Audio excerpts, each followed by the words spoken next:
नमस्कार। वैकल्पिक चिकित्सा की श्रृंखला में मैं निर्दोष कौशिक आपके समक्ष एक मूल मंत्र रखूंगी, निरोगी भव का। बहुत सारे हम मंत्र लेते हैं, जाप भी करते हैं, चलते हैं, लेकिन आज एक और मंत्र देखिए आप, निरोगी भव का मूल मंत्र। और ये भी मन से संबंधित है। मन मस्त बने, मन को वश में करें, मन के वश में न हो। अब ये पूर्ण रूप से संभव नहीं है, लेकिन आंशिक रूप से तो हम आज के युग में प्रयास कर सकते हैं, और प्रयास करने वाले कभी विफल नहीं होते। हार उन्हीं की होती है जो हार कर बैठ जाते हैं, मन से निराश हो जाते हैं। जिनके मन में उत्साह है, मन में एक जोश है, वो कभी भी हारते नहीं हैं। चाहे वे पहली सीढ़ी पर हों, उनका अपने लक्ष्य की सीढ़ी तक पहुंचने का एक बहुत बड़ा उनके अंदर जज्बा होता है, क्योंकि वो मन से मजबूत होते हैं, मन से पक्के होते हैं। तो पहले देखिए, जो अपनी नजरों में गिर गया उसे सैकड़ों के उठाने पर भी नहीं उठ सकता। कितना भी कोई उठाए, नहीं उठ सकता।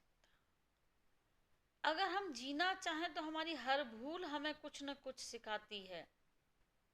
सत्य का दीपक लेकर यदि हम आगे बढ़ेंगे तो कभी गिरेंगे नहीं। गिरते कब हैं?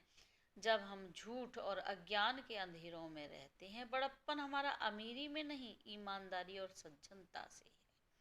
पैसे वाले तो बहुत पड़े हैं, कोई निगाह उठाकर भी नहीं देखता कि, लेकिन एक जो गरीब ईमानदार सज्जन व्यक्ति है, उसके लाखों फैन हो जाते, दीवाने हो जाते हैं। मनुष्य एक भटका हुआ देवता है। देखिए, मैं फिर भी कहती हूँ कि हम क्या हैं? ईश्वर की संतान है। ईश्वर अंश जीव अविनाशी। अगर सही दिशा में हम चलें तो हमारे से बड़ा कोई नहीं है। तो मनुष्य एक भटका हुआ देवता है। बस राह दिखाने वाला कोई चाहिए, और सही राह पे आ जाए तो परमात्मा के स्वरूप हो जाता है। सभ्यता का स्वरूप सादगी है। रखाव बनाव में कोई सभ्यता नहीं है। सादा जीवन उच्च विचार, सादगी की निशानी है। जीवित वही व्यक्ति है जिसका मस्तिष्क ठंडा है, रक्त गर्म है, अर्थात उसमें कार्य करने की क्षमता, एक जोश है। हृदय में कोमलता है, परिवर्तनशील हृदय है, कठोर भी होता है तो क्षमा भी करता है। और पुरुषार्थ में प्रखर है, अपने पुरुषार्थ से कभी पीछे नहीं हटता। हम संसार में आए हैं तो कुछ कर गुजरेंगे, कुछ करके दिखाएंगे। ये भावना मन में यदि हम लेकर चलते हैं तो उन्नत बनती है। आत्म कल्याण की पहली सीढ़ी है आत्म निरीक्षण, दूसरी है आत्म सुधार। हम कहते हैं कि पूरे दिन का जो हमारा क्रियाकलाप है, जब हम रात को बिस्तर पर बैठे तो एक बार विचार अवश्य करें कि सुबह से लेकर हमने शाम तक क्या किया है। कहीं किसी का दिल तो नहीं दुखाया, कहीं कुछ हमने कुछ ऐसा तो नहीं कर दिया जिसके लिए हमें पश्चाताप करना पड़े। और पश्चाताप मित्रों चैन से नहीं बैठने देता, बहुत से रोगों की जननी, टेंशन पैदा कर देता है। तो आत्मनिरीक्षण हो गया हमारा, और जो भी कुछ हमें अपने अंदर कमी दिखी है उसका हम सुधार करेंगे। ये हमारा दूसरा चरण है, दूसरी सीढ़ी। मित्रों, हम दूसरों के दोष देखते हैं, कह देते हैं आप ऐसे हैं, आप वैसे हैं, लेकिन क्या हमने कभी अपने अंदर झांक के देखा है? यदि अपने अंदर हम झांक कर देख लेंगे तो हमारा आत्म कल्याण हो जाएगा। हम बहुत ही उन्नत प्राणी बन जाएंगे। हर पल जो कठिनाइयों में मनुष्य का जो कठिनाइयां हैं वो रास्ता रोकती है।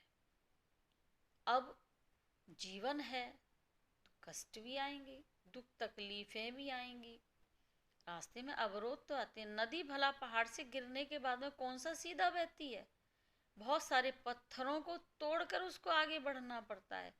वो जिंदगी ही जिंदगी क्या जो सिर्फ पानी सी बही, पानी सी बहने वाली जिंदगी नहीं, पत्थर तोड़कर रास्ता बनाना पड़ता है। बस हम उन कठिनाइयों से कैसे बचें, ये हम जान जाएंगे तो हम अनुभवी बन जाएंगे। यही हमारा अनुभव है। तो बुद्धि को विवेक के साथ प्रयोग करते हुए चलते हैं एक नए आयाम की तरफ। निरोगी भव। धन्यवाद। लाइक और सब्सक्राइब अवश्य करें मुझे। स्वस्थ, प्रसन्न और मुस्कुराते रहें।